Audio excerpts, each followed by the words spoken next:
আমার মনে হচ্ছে ওই মেয়ে কোনো না কোনো গন্ডগোল পাকাচ্ছে। আবার কোথায় যাচ্ছে, কি কাজ, এসব না জানিয়ে বেরিয়ে যাবার মানেটা কি? আর তাছাড়া চাকরি বাকরিও তো করছে না। মা নিশ্চয়ই কোনো দরকার আছে তাই গেছে। তুমি না শুধু শুধু চিন্তা করছো, জানো তো কি গন্ডগোল পাকাবে বলো তো। আসতে পারি? আপনি আপনি এখানে? মম ওয়েট, ওনাকে আমি ডেকেছি, আপনি প্লিজ আসুন, আসুন বসুন।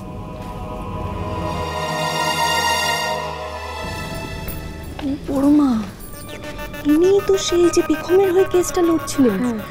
সত্যি ভাই আবার এসব কেসের লোকজনকে বাড়িতে রাখতে শুরু করেছে কেন? জিজ্ঞেস করো। দাঁড়াও শ্রী, শোন না, বলছি তুই আবার তুই ওনাকে ডেকেছিস কেন? কি দরকার তোর? একটু একটু শান্ত। হ্যাঁ হ্যাঁ ঠিকই আছে তো। এত প্রশ্ন কেন বলতো আবার? কিসের জন্য এত মাথায় কে ঢোকালো এত প্রশ্ন? ওকে কথাটা বলতে দে। আর আন্দাজ তো করতে পারছিস যে কেন ডেকেছে? হ্যাঁ, লিগ্যাল কোনো কারণেই ডেকেছে, অ্যাডভোকেট যখন ডেকেছে। মানে ওই রনের ব্যাপারে কি কিছু? হ্যাঁ কাকিমণি, তোমরা যেটা গ্যাস করছো সেটা একদম ঠিক গ্যাস করেছো।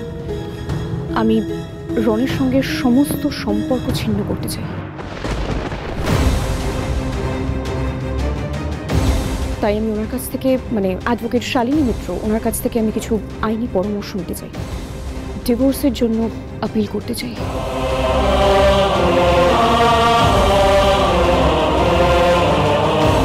দিদি ভাই, তুমি এই জন্য শালিনী ম্যামের নাম্বারটা আমার কাছ থেকে নিয়েছিলে? আমি তো ভাবতেই পারছি না তুমি এতটা স্ট্রং। তুমি তো ট্রু ফাইটার দিদি ভাই।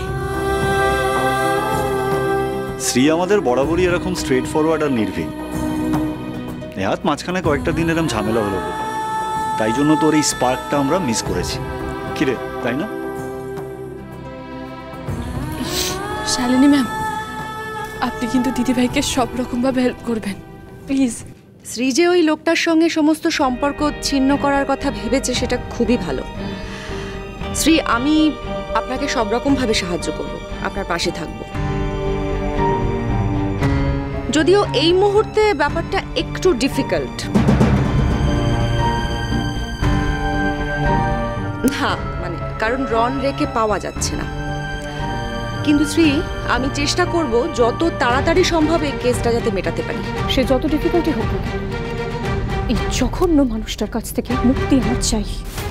আমি রনের সঙ্গে সমস্ত রকম সম্পর্ক শেষ করতে চাই।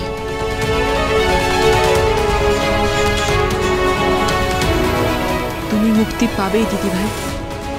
তোমার এই লড়াইয়ে আমি তোমার পাশে থাকবো সবসময়।